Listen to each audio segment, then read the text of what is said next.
अजय सिंह बिष्ट कौन है आपको पता है? क्या आपको पता है कि उत्तर प्रदेश के मुख्यमंत्री योगी आदित्यनाथ कैसे बने? और क्या आपको पता है कि उनके ऊपर कितने मुकदमे हैं? और अब बीजेपी हारने वाली है किन कारणों से और किन कारणों से बच सकती है? अगर आप ये सब बातें जानना चाहते हैं तो वीडियो को अंत तक जरूर देखें। नमस्कार, मेरा नाम प्रवीण कुमार और मैं आपको बताने जा रहा हूँ उत्तर प्रदेश के मुख्यमंत्री योगी आदित्यनाथ के बारे में, जो उत्तर प्रदेश के नहीं बल्कि उत्तराखंड के मूल निवासी हैं। और इनका पूरा नाम अजय सिंह बिष्ट है। इनके पिता आनंद सिंह बिष्ट जो एक फॉरेस्ट रेंजर थे, यानी कि उत्तर प्रदेश के मुख्यमंत्री गरीब परिवार से नहीं बल्कि एक संपन्न परिवार से थे। ऐसा नहीं सिर्फ योगी आदित्यनाथ ही, जैसे अखिलेश यादव, राहुल गांधी, तेजस्वी यादव, इन लोगों के पिता प्रधानमंत्री मुख्यमंत्री रह चुके हैं। तो ऐसा नहीं है कि सिर्फ यही गरीबी परिवार से थे। और इन्होंने अपनी 10वीं और 12वीं की पढ़ाई अपने स्थानीय क्षेत्र से की। इसके बाद ये ग्रेजुएशन जब करने गए तो इनकी हाई स्कूल और इंटर की मार्कशीट चोरी हो गई, जिस वजह से विपक्ष के में लोग ये अफवाह उड़ाते हैं कि योगी आदित्यनाथ पढ़े लिखे नहीं, अनपढ़ नेता हैं और ये योगी संत हैं, इनको मठ में जाना चाहिए। इसके बाद इन्होंने स्नातक की पढ़ाई नहीं। योगी अपने माता पिता के 7 संतानें थी, यानी कि 3 भाई और 4 बहनें थी। ये जो कहते हैं कि यूपी और भारत में 2 ही बच्चे अच्छे, वो अपने माता पिता के 7 संतानें थी। सोचिए, एक बार ये गुरु गोरखनाथ पर शोध करने के लिए गोरखपुर आए और वहाँ पर इनके चाचा महंत अवैधनाथ जी वहाँ पर महंत थे। तो इन्होंने उनके साथ आकर उनसे मिलकर के उनके शरण में रहे और ये सन्यासी बन गए उनके शरण में आकर के। पर उन्होंने कुछ दिन रहने के बाद उनके चाचा अवैधनाथ की मृत्यु हो गई। इसके बाद ये वहाँ के महंत बन गए। 2 दिन बाद ही वहाँ के महंत बन गए। इसी वजह से विपक्ष के लोग यहाँ पर इनके बारे में अफवाह उड़ाते हैं कि इन्होंने अपने चाचा की हत्या कर दी जिससे ये महंत बन सके, और इन्होंने उसके 2 दिन बाद ही ये महंत बन गए। ये अफवाह विपक्ष की तरफ से उड़ाई जाती है। और 2 दिन के बाद ही महंत बने। इसके बाद वो गद्दी संभाले, जिससे इनका वर्चस्व हुआ, इनको लोग जानने लगे और इनका सम्मान भी बढ़ा।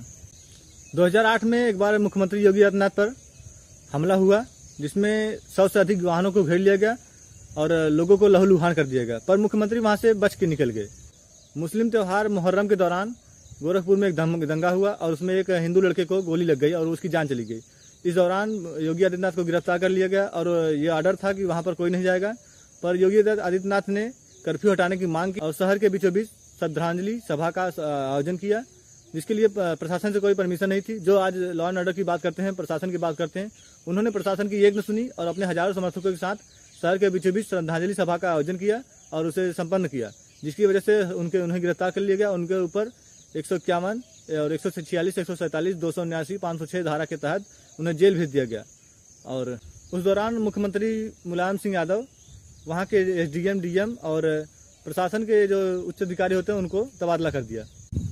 कथित तौर पर यह कहा जाता है कि मुख्यमंत्री योगी आदित्यनाथ ने 10,000 ईसाइयों का हिंदू धर्म में परिवर्तन किया, धर्मांतरण किया, वो भी एटा जिले में।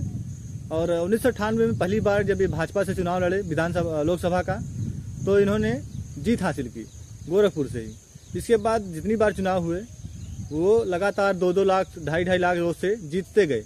और 2014 में जब प्रधानमंत्री मोदी जी चुनाव लड़ रहे थे तो उनके चुनाव में ये काफ़ी प्रचार किए।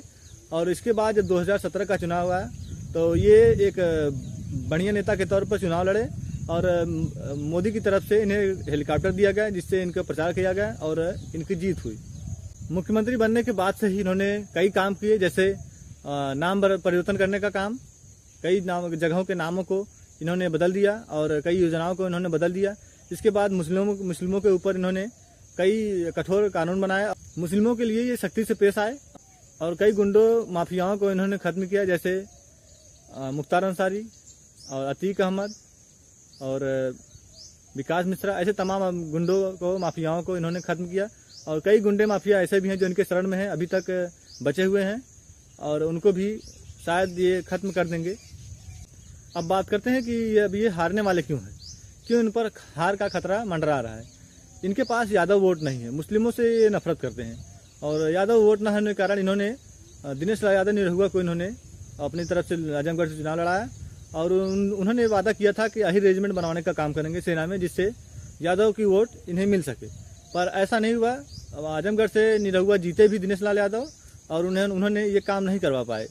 इस वजह से और दूसरी बार जब वो हार भी गए तो विश्वास लोगों का उठ गया, इसलिए इनको वोट मिलना मुश्किल है। और काफ़ी लोग इनसे अब नफरत करते हैं, क्योंकि ये नाम बदलने के अलावा कोई काम नहीं किया जाता।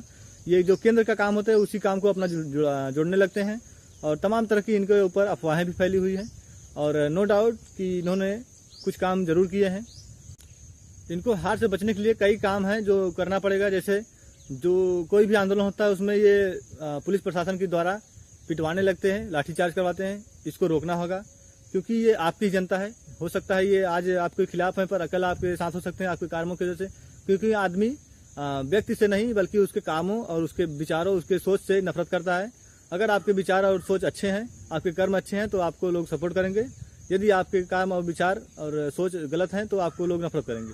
तो लोगों का क्या है, लोग बदलते रहते हैं और आपको अपने सोच और विचार और अपने काम को बदलने की जरूरत है और लोग आपके सपोर्ट में खड़े हो जाएंगे फिर से। और हारने की मुख्य वजह है कि ईवीएम, जो कि अब इस पर सवाल खड़े हो चुके हैं और चुनाव आयोग के ऊपर भी सवाल खड़े हो चुके हैं। तो ये इन सब का खुलासा हो चुका है। अब इनको जरूरत है कुछ अच्छे काम करने की, लोग खुद ब खुद इनका सपोर्ट करेंगे।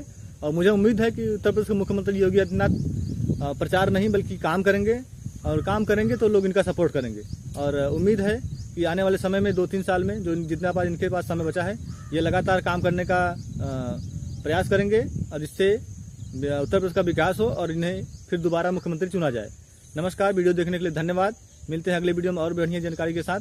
तब तक के लिए जय हिंद, नमस्कार।